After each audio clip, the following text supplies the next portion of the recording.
उस बड़ी खबर का जिस पर आप देखेंगे लगातार कवरेज, क्योंकि आज दूसरे दिन ऑपरेशन सिंदूर पर बहस की शुरुआत होनी है। लेकिन उससे पहले ही कांग्रेस नेता मनीष तिवारी का ट्वीट है, प्रीत जहां की रीत सदा, मैं गीत वहीं के गाता हूं, भारत का रहने वाला हूं, भारत की बात सुनाता हूं। बीते दिन आपने देखा था शशि थरूर कह रहे थे मौन मंत्र मौन मंत्र। खबर शाम होते होते आई कि उनसे कहा गया था कि आप बोलिए, लेकिन आपको सरकार के खिलाफ बोलना होगा और कांग्रेस की लाइन पर बोलना होगा। जब उन्होंने अपने आप को विड्रॉ कर लिया और कहा नहीं मुझे नहीं बोलना है, ऐसी कांग्रेस पार्टी से खबरें आई थी। उसके बाद अब मनीष तिवारी, अब ये 2-3 नाम क्यों? वो इसलिए क्योंकि भारत की तरफ से जो ऑल पार्टी डेलीगेशंस विदेशों में पहुंची थी, जिनमें भारत का पक्ष रखना था, वो सब जा रही थी।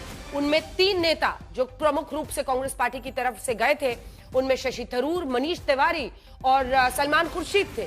ये वही नेता थे जिन्होंने बार बार विदेशों में जाकर ये कहा कि हमें किसी की मध्यस्थता स्वीकार नहीं है और हम अपने दम पर, चूंकि पाकिस्तान गिड़गिड़ाया तब हमने ये सीज फायर किया। अशोक सिंघल हमारे सहयोगी जुड़ गए। अशोक, क्या कह रहे हैं? प्रीत जहां की रीत सदा, प्रीत में कमी हो गई है क्या कांग्रेस पार्टी के साथ? देखिए, बिल्कुल अंजना, सवाल उठते रहे हैं। शशि थरूर और मनीष तिवारी को बोलने का मौका नहीं मिला है और विदेश नीति को लेके, आतंकी उसको लेकर के हमेशा से बोलते रहे। आप देखिए मनीष तिवारी कितना महत्वपूर्ण टॉपिक रहा हो, समय समय पर कांग्रेस की तरफ से बोले हैं। शशि थरूर बोले हैं, शशि थरूर तो विदेश राज्य मंत्री भी रहे हैं, तो कहीं ना कहीं और दोनों के दोनों बाहर डेलीगेशन में भी गए थे और उनको लेके सवाल उठे थे। कांग्रेस के भीतर से सवाल उठाए गए थे कि इन्होंने जिस ढंग से स्टैंड लिया था, जिस ढंग से बात रखी थी, उस पर सवाल उठा था, नाराजगी थी। तो मनीष तिवारी ने जो सवाल उठे थे, एक जो खबर छपी है उसको लेकर के कि इन दोनों ने भारत का स्टैंड लिया, तो उन्होंने कि भारत की बात सुनाता हूँ ये कहा। तो उन्होंने कहा कि मैंने जो कहा था सही कहा है, मैं भारत की ही बात सुनाता हूँ। तो कहीं ना कहीं अपनी बातों को, चाहे वो शशि थरूर हो या मनीष तिवारी, उसको जस्टिफाई कर रहे हैं मनीष तिवारी कि हमने कोई गलत स्टैंड नहीं लिया था, हमने जो बाहर जाके डेलीगेशन में भारत का पक्ष रखा था वो सही रखा था। उसकी सजा जो सवाल उठ रहे हैं वो उनको ना बोलने को लेकर के मिली। तरह तरह के एंगल से इसको इंटरप्रेट किया जाएगा। आशुतोष जी भी हमारे साथ यहाँ पर स्टूडियो में जुड़ गए, तो उनका भी डेब्यू एंट्री आज बारिश वाले दिन कराई दिया जाए। भारत की बात सुनाता हूं। देखिए, प्रीत कहां कम हुई कहां ज्यादा हुई ये तो बात की बात है, उसका मीटर अलग होता है, लेकिन भारत की बात सुनाता हूं। उन्होंने साफ कहा है कि जब भारत की बात वो कर रहे हैं तो चाहे वो देश के बाहर हो, देश के अंदर हो, क्योंकि अभी तो संसद में ही चर्चा हो रही है। क्या एक सीधा संकेत उन्होंने नहीं हिट किया है? नहीं, मुझे लगता है कि हिंदुस्तान का हर शख्स ये कहेगा मैं भारत की बात करता हूं।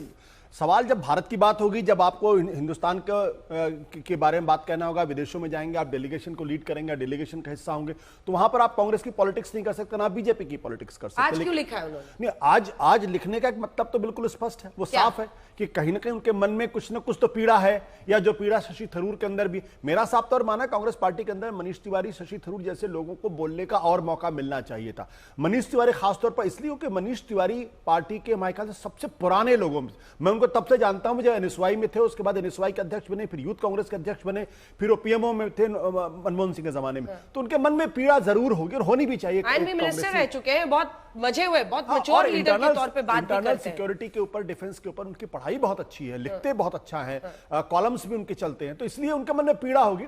लेकिन एक चीज हमारे ख्याल से मनीष तिवारी को भी समझनी चाहिए और शशि थरूर को भी समझनी चाहिए कि जब आप कांग्रेस, जब आप देश के रिप्रेजेंटेटिव के तौर पर अंतर्राष्ट्रीय मंचों पर बोलते हैं और जब आप पार्टी के अंदर, जब संसद के अंदर आप कांग्रेस के रिप्रेजेंटेटिव तौर पर बोलेंगे तो कॉन्फ्लिक्ट ऑफ इंटरेस्ट होगा, वहां पे ये सवाल उठेगा। इसलिए मनीष तिवारी के मन में पीड़ा भी हो सकती है और होनी भी चाहिए। मुझे लगता है कि यहां पे थोड़ा सा हमको संयम रखना चाहिए। चलिए ठीक है, आपको लगता है संयम रखना चाहिए, लेकिन उन्होंने भी सीधे तौर पर कुछ नहीं कहा है, संकेतों में बहुत कुछ कहने की कोशिश की है।